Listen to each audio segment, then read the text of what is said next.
206 എല്ലുകൾ ചേർന്നിട്ടുള്ളതാണ് നമ്മുടെ ഒരു ശരീരം എന്ന് പറയുന്നത്. ഈ എല്ലുകൾ എന്ന് പറയുമ്പം ഒരുപാട് ഫങ്ഷൻസ് ആണ് നമ്മുടെ ശരീരത്തിൽ ചെയ്യുന്നത്. നമ്മൾ നടക്കാൻ സഹായിക്കുന്നത്, നമുക്ക് ഓടാൻ സഹായിക്കുന്നത്, ഒരു സാധനം എടുത്തു വെക്കാൻ സഹായിക്കുന്നത് എല്ലാം ഈ ഒരു നമ്മുടെ ശരീരത്തിൽ ഉണ്ടാവുന്ന ഈ ഒരു ബോണിനാണ്. അപ്പോൾ ഈ ഒരു ബോണിൽ ഉണ്ടാവുന്ന എന്തെങ്കിലും ഒരു പ്രശ്നം ഒരു 40 കഴിഞ്ഞാലോ അല്ലെങ്കിൽ ഒരു 30 വയസ്സ് കഴിഞ്ഞ് കഴിഞ്ഞാൽ നമ്മുടെ ഈ എല്ലുകളെല്ലാം ക്ഷയിച്ചു പോകും അല്ലെങ്കിൽ തേഞ്ഞ് തീരാറാവും. ഒരു 60 വയസ്സ് അല്ലെങ്കിൽ ഒരു 80 വയസ്സ് കഴിയുമ്പോഴേക്കും നമ്മുടെ എല്ലുകളായാലും നമ്മുടെ മസിൽസ് ആയാലും നമ്മുടെ ജോയിൻസ് ആയാലും എല്ലാത്തിനും ഒരു വീക്ക്നെസ് അനുഭവപ്പെടാം. പക്ഷേ ഇന്നത്തെ ഒരു ജനറേഷനിൽ നോക്കുവാണെങ്കിൽ ഒരു 20 വയസ്സ് അല്ലെങ്കിൽ ഒരു 15 വയസ്സ് മുതൽക്കേ കുട്ടികൾക്ക് ഈ ഒരു ബോണിൽ ഡിഫോമിറ്റി ഉണ്ടാവുന്നു. അതേപോലെ മസിൽസ് ഭയങ്കരമായിട്ട് ക്ഷയിച്ചു പോകുന്നു, സന്ധികളിൽ നിന്നൊക്കെ ഭയങ്കര വേദന അനുഭവപ്പെടുന്നു. അങ്ങനെ കുറേ പ്രശ്നങ്ങൾ പറയാറുണ്ട്. ലാസ്റ്റ് ഡേ തന്നെ ഒരു 10-15 വയസ്സായിട്ടുള്ള ഒരു കുട്ടീൻ്റെ പാരൻറ്റ് വിളിച്ചിട്ട് പറഞ്ഞു, കുട്ടിക്ക് ഇങ്ങനെ കാല് ഭയങ്കരമായിട്ട് ക്ഷയിച്ചു പോകുന്നു, അല്ലെങ്കിൽ കാഫ് മസിൽസ് ഒക്കെ ഭയങ്കര വീക്ക്നെസ് ഫീൽ ചെയ്യുന്നു, ഒന്ന് നടന്നു വന്നു കഴിഞ്ഞാൽ ഭയങ്കര ഒരു വേദന ഫീൽ ചെയ്യുന്നു, കുട്ടിയായാലും മെൻ്റലിയും ഫിസിക്കലി ഒരു വീക്ക്നെസ് അനുഭവപ്പെടുന്നു. ഇതിൻ്റെയൊക്കെ റീസൺ എന്ന് പറയുമ്പോൾ മേ ബി ആ കുട്ടീൻ്റെ ശരീരത്തിൽ കാൽഷ്യം ഡെഫിഷ്യൻസി ആവാം, അതേപോലെ വൈറ്റമിൻ ഡിൻ്റെ ഡെഫിഷ്യൻസി ഉണ്ടാവാം, അതേപോലെ എന്തെങ്കിലും അയൺ ഡെഫിഷ്യൻസി ആവാം, അല്ലെങ്കിൽ രക്തക്കുറവിൻ്റെ പ്രശ്നങ്ങൾ ഉണ്ടെങ്കിലും ഇത്തരം കാരണങ്ങൾ ഉണ്ടാവും. അപ്പോൾ ഈ ഒരു നമ്മുടെ ശരീരത്തിൽ ഉണ്ടാവുന്ന ഈ ഒരു ബോൺ ഡിഫോമിറ്റി, അതേപോലെ തന്നെ മസിൽസ് ഡിഫോമിറ്റി, ഇതിൻ്റെയൊക്കെ കാരണങ്ങൾ എന്തൊക്കെയാണ്, അല്ലെങ്കിൽ ഈ ഷയാറ്റിക പോലത്തെ പ്രശ്നങ്ങൾ അല്ലെങ്കിൽ നടുവേദന പോലത്തെ പ്രശ്നങ്ങൾ വരാനുള്ള കാരണങ്ങൾ എന്തൊക്കെയാണ്, ഇതിലുണ്ടാവുന്ന കുറേ ഡൗട്ടുകൾ എന്ന് പറയുമ്പം അവർ ചോദിക്കാറുണ്ട് ബെൽറ്റ് യൂസ് ചെയ്യണോ, അതേപോലെ തന്നെ എന്ത് ബെഡാണ് യൂസ് ചെയ്യേണ്ടത് എന്നൊക്കെ പല ആളുകളും ചോദിക്കാറുണ്ട്.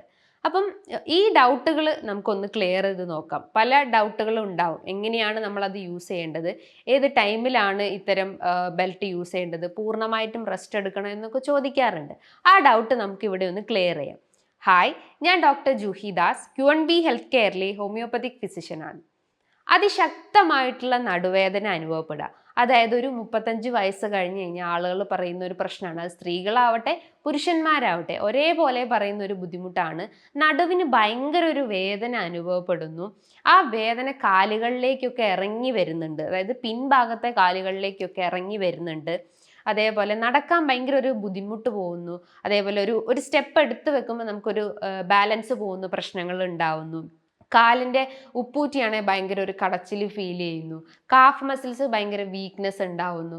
നടന്നു പോകുമ്പം മുട്ടിൻ്റെ ഇടയിൽ നിന്നൊക്കെ ഭയങ്കര ശബ്ദം കേൾക്കുന്നു, ഒരു ക്രെപ്പിറ്റസ് എന്ന് പറഞ്ഞിട്ടുള്ള ആ ഒരു സൗണ്ട് കേൾക്കുന്നു. അങ്ങനെ കുറേ പ്രശ്നങ്ങൾ പേഷ്യൻസ് വന്ന് പറയാറുണ്ട്. ഇതിൻ്റെയൊക്കെ റീസൺസ് എന്ന് പറയുമ്പം അവരുടെ ശരീരത്തിൽ ഉണ്ടാകുന്ന പല രീതിയിലുള്ള ചേഞ്ചസ് ആണ്. അവരുടെ ലൈഫ് സ്റ്റൈലിൽ ഉണ്ടാകുന്ന ചേഞ്ചസ് ആവട്ടെ, അതായത് എന്തെങ്കിലും ഡെഫിഷ്യൻസീസ് ആവാം. ന്യൂട്രീഷണൽ ഡെഫിഷ്യൻസിയാണ് നമുക്ക് മെയിനായിട്ട് പറയേണ്ടത്. വൈറ്റമിൻ ഡിൻ്റെ ഡെഫിഷ്യൻസി ഉണ്ടെങ്കിൽ ഇത്തരം സിംറ്റംസ് പ്രോമിനൻ്റ് ആയിട്ട് നിൽക്കും. വൈറ്റമിൻ ഡി എന്ന് പറയുമ്പോൾ എന്താ, അതൊരു ഫാറ്റ് സോല്യബിൾ വൈറ്റമിൻ ആണ്. അതായത് നമ്മുടെ എല്ലിനും അതേപോലെ തന്നെ നഖങ്ങൾക്കായാലും അതേപോലെ പേശികൾക്കായാലും ജോയിൻസിനായാലും എല്ലാത്തിനെയും ഒന്ന് സപ്പോർട്ട് ചെയ്യുന്നു, അല്ലെങ്കിൽ അതിനെ സ്ട്രെങ്തൻ ചെയ്യുന്ന ഒരു ഇമ്പോർട്ടൻറ്റ് ഫാക്ടറാണ് വൈറ്റമിൻ ഡി എന്ന് പറയുന്നത്. അപ്പോൾ അത് നമ്മുടെ ശരീരത്തിൽ കുറഞ്ഞു കഴിഞ്ഞാൽ, അതായത് ഒരു 30 താഴെയായി കഴിഞ്ഞാൽ, അത് കുട്ടികൾക്കാവട്ടെ മുതിർന്നവർക്കാവട്ടെ ഇത്തരം ലക്ഷണങ്ങൾ ശരീരത്തിൽ കാണിക്കും. അതേപോലെ തന്നെ നമ്മുടെ നട്ടൽ അല്ലെങ്കിൽ ആ ഒരു സർവൈക്കൽ റീജൻ മുതൽ ലംബാർ റീജൻ വരെ ഉണ്ടാവുന്ന ആ ഒരു വെർട്ടിബ്രാസ് എന്ന് പറയും. ജസ്റ്റ് ഒന്ന് ഇമാജിൻ ചെയ്യുക, നമ്മുടെ ബാക്ക് ഭാഗമാണെങ്കിൽ ഈ ഒരു റീജൻ സർവൈക്കൽ എന്ന് പറയുന്നു, അതേപോലെ തന്നെ തൊറാസിക് റീജൻ എന്ന് പറയുന്നു, ലംബാർ റീജൻ എന്ന് പറയുന്നു, സാക്രൽ റീജൻ, അങ്ങനെ പല സ്റ്റേജസ് ആയിട്ട് നമ്മുടെ ആ ഒരു നട്ടലിനെ തരം തിരിച്ചിട്ടുണ്ട്. അപ്പം ഇതിനൊക്കെ ഓരോ എല്ലുകളും ഉണ്ടാവും, അതായത് വെർട്ടിബ്രാസ് എന്ന് പറയുന്നു. ഈ വെർട്ടിബ്രാസിനെയൊക്കെ സപ്പോർട്ട് ചെയ്യുന്ന ഒരു കുഷൻ പോലത്തെ ഒരു സ്ട്രക്ചർ ഉണ്ടാവും. അതേപോലെ അതാണ് ഡിസ്ക് എന്ന് പറയുന്നത്, അല്ലെങ്കിൽ ആ ഒരു വെർട്ടിബ്രാസിനെ മെയിൻറ്റെയിൻ ചെയ്യുന്ന അല്ലെങ്കിൽ ആ ഒരു പോസ്റ്റർ മെയിൻറ്റെയിൻ ചെയ്യുന്ന ഒന്നാണ് ഈ ഡിസ്ക് എന്ന് പറയുന്നത്. അതായത് ജസ്റ്റ് ഒന്ന് ഇമാജിൻ ചെയ്യുക, 2 വെർട്ടിബ്രാസ് ആണെങ്കിൽ അല്ലെങ്കിൽ കശേരുക്കളാണെങ്കിൽ ഇതിൻ്റെ ഇടയിൽ ഒരു റബ്ബറി സ്ട്രക്ചർ എന്നൊക്കെ പറയും, അല്ലെങ്കിൽ ഒരു പ്ലാസ്റ്റിക് ടൈപ്പ് പോലത്തെ ഒരു ഫൈബർ സ്ട്രക്ചർ ഉണ്ടാവും. അതിനെയാണ് നമ്മൾ ഡിസ്ക് എന്ന് പറയപ്പെടുന്നത്. ഇതിൻ്റെ ഒരു ഫംഗ്ഷൻ എന്ന് പറയുമ്പം ഈ വെർട്ടിബ്രാസ് ജസ്റ്റ് ഒന്ന് മൂവ് ചെയ്യണമെങ്കിൽ ഇതിൻ്റെ ഈ റബ്ബറി സ്ട്രക്ചറിൻ്റെ ആവശ്യമുണ്ട്. അത് ജസ്റ്റ് നമ്മൾ ആ ഒരു ഇമാജിൻ ചെയ്യുക, ആ ഒരു റബ്ബറി സ്ട്രക്ചർ അവിടെ ആബ്സെൻ്റ് ആണെങ്കിൽ അല്ലെങ്കിൽ അവിടെ ഡെഫിഷ്യൻ്റ് ആണെങ്കിൽ നമുക്ക് ഈ എല്ലുകൾ മൂവ് ചെയ്യാൻ പറ്റില്ല. അതായത് അവിടെ ലോക്ക് ചെയ്ത് ഒരു ലോക്ക് പോലെ കുടുങ്ങിക്കിടക്കും. അപ്പോൾ ആ ഒരു ഡിസ്കിൻ്റെ സഹായത്തോടെയാണ് നമ്മളൊന്ന് ബെൻഡ് ചെയ്യുന്നതോ അല്ലെങ്കിൽ എന്തെങ്കിലും ഒരു വസ്തുക്കൾ എടുക്കുന്നതോ നമ്മളൊന്ന് റൺ ചെയ്യുന്നതോ ആ ഒരു പോസ്ചർ മെയിൻറ്റെയിൻ ചെയ്യാൻ സഹായിക്കുന്നത് ആ ഒരു ഡിസ്കിൻ്റെ സഹായത്തോടെയാണ്. അപ്പോൾ ഈ ഡിസ്കിൽ ഉണ്ടാവുന്ന എന്തെങ്കിലും ഒരു വ്യതിയാനം, ഡിസ്ക് ഒന്ന് തെന്നിപ്പോവുക, ഈ വെർട്ടിബ്രസ് അല്ലെങ്കിൽ കശേരുക്കളിനിടയിൽ നിന്ന് ഡിസ്ക് ജസ്റ്റ് ഒന്ന് തെന്നിപ്പോയി കഴിഞ്ഞാൽ അല്ലെങ്കിൽ സ്റ്റെപ്പ് തെറ്റിക്കഴിഞ്ഞാലും നമുക്ക് ഈ വേദന അല്ലെങ്കിൽ നടുവേദന അനുഭവപ്പെടാനുള്ള ഒരു ചാൻസസ് ഉണ്ട്. ഈ സെർവൈക്കൽ ആവട്ടെ അല്ലെങ്കിൽ തൊറാസിക് റീജിയൻ ആവട്ടെ, ലംബാർ ആവട്ടെ, സാക്രൽ ആവട്ടെ, ഈ ഏത് റീജിയനിലും നമുക്ക് ഇത്തരം ഡിസ്കിൻ്റെ പ്രശ്നങ്ങൾ ഉണ്ടെങ്കിൽ ആ ത്രൂ ഔട്ട് നമുക്ക് നമ്മുടെ കഴുത്ത് മുതൽ നമ്മുടെ ആ ഒരു ബാക്ക് റീജിയൻ വരെ അവർക്ക് വേദന അനുഭവപ്പെടാറുണ്ട്. പക്ഷേ പല ആളുകളും പറയാറ് നടുവേദനേൻ്റെ പ്രശ്നങ്ങളാണ് എന്നാണ്. നടുവേദനയ്ക്ക് ഇതുപോലെ വേദന അനുഭവപ്പെടുന്ന അതിനെ മെഡിക്കലി പറയുക ലംബാർ സ്പോണ്ടൈലോസിസ് എന്ന് പറയുന്നു. കഴുത്തിൻ്റെ അവിടെ വേദന അനുഭവപ്പെടുകയാണെങ്കിൽ അതിനെ സെർവൈക്കൽ സ്പോണ്ടൈലോസിസ് എന്ന് പറയുന്നു. അതായത് ആ ഡിസ്കിൽ ഉണ്ടാവുന്ന തേയ്മാനം അല്ലെങ്കിൽ വെർട്ടിബ്രാസ് അല്ലെങ്കിൽ കശേരുകൾക്ക് ഉണ്ടാവുന്ന ഒരു തേയ്മാനം മൂലമാണ് ഇത്തരം സിംറ്റംസ് അല്ലെങ്കിൽ ഇത്തരം കണ്ടീഷൻസ് ഡെവലപ്പ് ചെയ്യുന്നത്. അതേപോലെ തന്നെയാണ് മറ്റൊരു പ്രധാനപ്പെട്ട ഒരു കാരണം എന്ന് പറഞ്ഞു കഴിഞ്ഞാൽ ഇത്തരം നടുവേദന അല്ലെങ്കിൽ കഴുത്തുവേദന വരാനുള്ള കാരണങ്ങൾ എന്ന് പറയുമ്പം നമ്മൾ കൃത്യമായിട്ട് ഒരു പോസ്ചർ മെയിൻറ്റെയിൻ ചെയ്തിട്ടില്ലെങ്കിൽ, നമ്മൾ എവിടെയെങ്കിലും ഒന്ന് ഇരിക്കുവാണെങ്കിൽ, ഒടിഞ്ഞു കുത്തി ഇരിക്കുവാണെങ്കിൽ നമുക്കൊരു വീക്ക്നെസ് അനുഭവപ്പെടാം, അല്ലെങ്കിൽ ഒരു വലിഞ്ഞു മുറുങ്ങുന്ന പോലെ ഒരു ഫീലിംഗ് ഉണ്ടാവും. നമ്മൾ ആ ഒരു ഇങ്ങനെ കർവേച്ചർ പോലെ ഇരുന്ന് കഴിഞ്ഞാൽ അത് ത്രൂ ഔട്ട് അങ്ങനെ ഇരുന്ന് കഴിഞ്ഞാൽ നമുക്ക് മുതുകിനായാലും അതേപോലെ തന്നെ ബാക്ക് മസിൽസിനായാലും ഭയങ്കര ഒരു ബലക്ഷയം ഉണ്ടാവാനുള്ള ഒരു ചാൻസസ് ഉണ്ട്. അപ്പം നമ്മൾ ആ ഒരു പോസ്ചർ എപ്പോഴും മെയിൻറ്റെയിൻ ചെയ്യാൻ ശ്രമിക്കുക. പല രീതിയിലുള്ള ഗാഡ്ഗറ്റ്സ് നമ്മൾ യൂസ് ചെയ്യാറുണ്ട്. അതായത് മൊബൈൽ ഫോൺസ്, കമ്പ്യൂട്ടേഴ്സ്, പല ഇലക്ട്രോണിക് ഉപകരണങ്ങൾ നമ്മൾ യൂസ് ചെയ്യാറുണ്ട് ഡേ ബൈ ഡേ. അത് ത്രൂ ഔട്ട് നമ്മൾ യൂസ് ചെയ്യുമ്പം നമ്മൾ ശ്രദ്ധിക്കാറുണ്ട്, കുട്ടികളാവട്ടെ ജസ്റ്റ് മൊബൈൽ നോക്കുകയാണെങ്കിൽ അവർ ഇങ്ങനെ യൂസ് ചെയ്യുന്നത് വളരെ കുറവായിരിക്കും. അവർ ആ ഫോൺ പോസ്റ്റർ കറക്റ്റ് ആയിരിക്കും, പക്ഷേ അവർ ആ ഒരു നെക്ക് പോസ്റ്റർ ആയാലും കൈയിൻ്റെ പോസ്റ്റർ ആയാലും ഇങ്ങനെ ബെൻഡ് ചെയ്തിട്ടായിരിക്കും അവർ യൂസ് ചെയ്യുക. ഈ ഒരു ആംഗിളിലായിരിക്കും അവർ യൂസ് ചെയ്യാറുണ്ടാവുക. അപ്പോൾ അതുമൂലം അവർക്ക് വേദന അനുഭവപ്പെടാറുണ്ടാവാം. അതേപോലെ തന്നെ നിങ്ങൾ ആ ഒരു ഉറക്കത്തിൻ്റെ പൊസിഷൻ കറക്റ്റ് ആയിട്ടില്ലെങ്കിലും ഇത്തരം പ്രശ്നങ്ങൾ ഡെവലപ്പ് ചെയ്യാം. ഇപ്പം നമ്മൾ ഒരു ദിവസം ഒരു ഡേ നമ്മൾ കിടക്കുവാണെങ്കിൽ അല്ലെങ്കിൽ നൈറ്റ് ടൈമിൽ നമ്മൾ കിടന്നിട്ട് പില്ലോ ഒക്കെ വെച്ച് 2 പില്ലോ ഒക്കെ വെച്ച് യൂസ് ചെയ്ത് കിടന്നെന്ന് വിചാരിക്കുക. നെക്സ്റ്റ് ഡേ ആകുമ്പം നമുക്കൊരു നീർക്കെട്ട് പ്രശ്നങ്ങൾ ഉണ്ടാകുന്നു, കഴുത്തിന് ഒരു ഭയങ്കര ഒരു വേദന അനുഭവപ്പെടുന്നു. ചില ആളുകൾക്ക് ആ വേദന കൈകളിലേക്ക് ഇറങ്ങി വരാറുണ്ടെന്ന് പറയാറുണ്ട്. അതിൻ്റെ ഒരു റീസൺ എന്ന് പറയുമ്പം നമ്മൾ ആ ഒരു സ്ലീപ്പിംഗ് പോസ്ചർ മെയിൻറ്റെയിൻ ചെയ്തിട്ടില്ലെങ്കിൽ, 2 തലാണയൊക്കെ യൂസ് ചെയ്ത് കഴിഞ്ഞാൽ നമുക്ക് ആ ഒരു മസിൽസിന് ഒരു വേസ്റ്റിംഗ് പ്രശ്നങ്ങൾ ഉണ്ടാകുന്നു, അല്ലെങ്കിൽ മസിൽസ് സ്ട്രെങ്ത് റെഡ്യൂസ് ആവുന്ന ഒരു കംപ്ലയിൻസ് ഡെവലപ്പ് ചെയ്യാറുണ്ട്. അപ്പോൾ ആ ഒരു പോസ്ചർ ഇംപ്രോപ്പർ ആയി കഴിഞ്ഞാലും ഇത്തരം പ്രശ്നങ്ങൾ ഡെവലപ്പ് ചെയ്യാം. അതേപോലെ തന്നെ നമ്മുടെ ശരീരത്തിൽ അല്ലെങ്കിൽ നമ്മൾ എന്തെങ്കിലും പോഷകാഹാരക്കുറവുകൾ, അതായത് ഞാൻ പറഞ്ഞിട്ടുള്ള വൈറ്റമിൻ ഡെഫിഷ്യൻസിയോ അല്ലെങ്കിൽ അയൺ ഡെഫിഷ്യൻസിയോ കാൽഷ്യം ഡെഫിഷ്യൻസി മൂലവും ഇത്തരം സിംറ്റംസ് ഡെവലപ്പ് ചെയ്യാനുള്ള ഒരു ചാൻസസ് ഉണ്ട്. അതേപോലെ തന്നെ നിങ്ങൾക്ക് എന്തെങ്കിലും അതിശക്തമായിട്ടുള്ള എന്തെങ്കിലും വെയിറ്റ് നമ്മൾ എടുത്തു കഴിഞ്ഞാൽ അല്ലെങ്കിൽ വെയിറ്റുള്ള എന്തെങ്കിലും ഒരു വസ്തു നമ്മൾ എടുത്തു കഴിഞ്ഞാലും നമുക്ക് നടുവിനൊരു വേദന അനുഭവപ്പെടാം. അപ്പം നമ്മൾ വെയിറ്റ് എടുക്കുമ്പോൾ ശ്രദ്ധിക്കേണ്ട ഒരു കാര്യം എന്ന് പറഞ്ഞാൽ നമ്മൾ ആ ഒരു പ്രഷർ എപ്പോഴും ബാക്ക് റീജിയനിലോട്ടേക്ക് കൊടുക്കുന്നതിന് പകരം ഈക്വലി അത് ഡിവൈഡ് ചെയ്യാൻ ശ്രമിക്കുക. നമ്മളൊരു വസ്തു എടുക്കുകയാണെങ്കിൽ തന്നെ നമ്മൾ ബെൻഡ് ചെയ്യുമ്പം നമ്മളെ ഈ ഒരു നീ മസിൽസ് ആയാലും അല്ലെങ്കിൽ 2 കാൽമുട്ടിനും ആ ഒരു പ്രഷർ കൊടുക്കാൻ ശ്രമിക്കുക. ഒന്ന് ബെൻഡ് ചെയ്തിട്ട് ഒരു വസ്തു എടുക്കുകയാണെങ്കിൽ നമ്മൾക്ക് ആ ഒരു വേദനേൻ്റെ ആ ഒരു ഇൻറ്റൻസിറ്റി നമുക്ക് റെഡ്യൂസ് ചെയ്യാൻ പറ്റുന്നതാണ്. അതേപോലെ തന്നെ മറ്റൊരു പ്രധാനപ്പെട്ട ഒരു റീസൺ എന്ന് പറയുമ്പം നമുക്ക് ഇത്തരം വേദന വരാനുള്ള ഒരു കാരണം എന്ന് പറഞ്ഞു കഴിഞ്ഞാൽ നമ്മുടെ ആ ഒരു കശേരുക്കൾ അല്ലെങ്കിൽ എല്ലുകൾക്ക് ഉണ്ടാവുന്ന തേയ്മാനം, അല്ലെങ്കിൽ നമ്മൾ മുൻപ് ഏതെങ്കിലും കുഞ്ഞായിരിക്കുന്ന സമയത്ത് വീണിട്ടുണ്ടാവും. അപ്പോൾ അതുമൂലവും ആ ഒരു ഹിസ്റ്ററി ഉണ്ടെങ്കിലും നമുക്ക് ഇത്തരം വേദനകൾ വരാനുള്ള ഒരു ചാൻസസ് ഉണ്ട്. അതേപോലെ നിങ്ങളെ പൂർവികർക്ക്, അതായത് അച്ഛനോ അമ്മയ്ക്കോ അല്ലെങ്കിൽ ഗ്രാൻഡ് പാരൻസിനോ ഒക്കെ ഇത്തരം ഡിസ്ക് പ്രശ്നങ്ങളോ അല്ലെങ്കിൽ എല്ലിലും തേയ്മാനം പ്രശ്നങ്ങളോ ഒക്കെ ഉണ്ടെങ്കിലും അതുമൂലം അതിൻ്റെ ഒരു 70% നമ്മുടെ ശരീരത്തിലേക്ക് ഹെറിഡിറ്ററി ചാൻസസ് ആയിട്ടുള്ള വളരെ കൂടുതലാണ്. അതേപോലെ തന്നെ ഏജിങ് പ്രോസസ്സിന്റെ ഭാഗമായിട്ടും അല്ലെങ്കിൽ ഒരു 45 വയസ്സ് കഴിഞ്ഞ ആളുകളിലൊക്കെ ആയാലും ഇത്തരം പ്രശ്നങ്ങൾ ഡെവലപ്പ് ചെയ്യാനുള്ള ഒരു ചാൻസസ് ഉണ്ട്.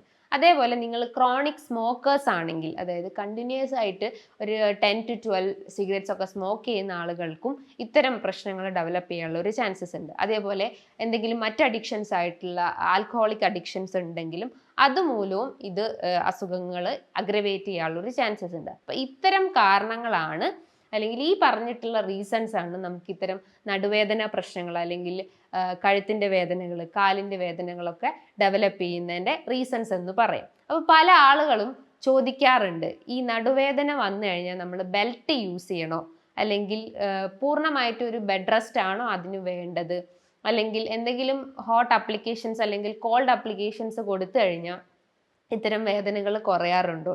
അവർ ശ്രദ്ധിക്കേണ്ട ഒരു കാര്യം അല്ലെങ്കിൽ ഫോക്കസ് ചെയ്യേണ്ട കാര്യങ്ങൾ എന്ന് പറയുമ്പം, നിങ്ങൾക്ക് പെട്ടെന്ന് ഉണ്ടാവുന്ന ഒരു ഇഞ്ചുറി ആണെങ്കിൽ നിങ്ങൾ ഒരു ഐസ് പാക്ക് ആണ് സജസ്റ്റ് ചെയ്യേണ്ടത്. അതായത് പെട്ടെന്നൊന്ന് കാലൊന്ന് ഉളുക്കി പോയാലോ അല്ലെങ്കിൽ ഒരു സ്പ്രെയിനൊക്കെ സംഭവിച്ചു കഴിഞ്ഞാൽ നിങ്ങൾക്ക് ഐസ് പാക്ക് യൂസ് ചെയ്യാം. പക്ഷെ കണ്ടിന്യൂസ് ആയിട്ട് അല്ലെങ്കിൽ ക്രോണിക് ആയിട്ട് നിങ്ങൾക്ക് ഒരു വേദന ഇങ്ങനെ എക്സിസ്റ്റ് ചെയ്യുന്നുണ്ടെങ്കിൽ നിങ്ങൾക്ക് ഒരു ഹോട്ട് അപ്ലിക്കേഷൻസ് ആണ് സജസ്റ്റ് ചെയ്യുന്നത്. അതായത് അതുമൂലം ആ ഒരു മസിൽസ് ഒന്ന് കുറച്ചുകൂടി ഒന്ന് റിലാക്സ്ഡ് ആവുകയും സർക്കുലേഷൻ ഒന്ന് കറക്റ്റ് ആവുകയും ചെയ്യുന്നു. പക്ഷേ ഇതൊരു ടെമ്പററി ക്യൂർ മാത്രമാണ്. പെർമനന്റ് ആയിട്ട് ക്യൂർ വരണമെങ്കിൽ നിങ്ങൾ ഇന്റേണലി മെഡിസിൻസ് എടുക്കണം. അതോടൊപ്പം തന്നെ നല്ലൊരു ഡയറ്റ് ചാർട്ടും ഫോളോ ചെയ്യേണ്ടതാണ്. അതേപോലെ പ്രൊലോങ്ഡ് ആയിട്ട് നിങ്ങൾക്ക് ബെഡ് റെസ്റ്റ് വേണമെന്ന് ചോദിക്കാറുണ്ട്.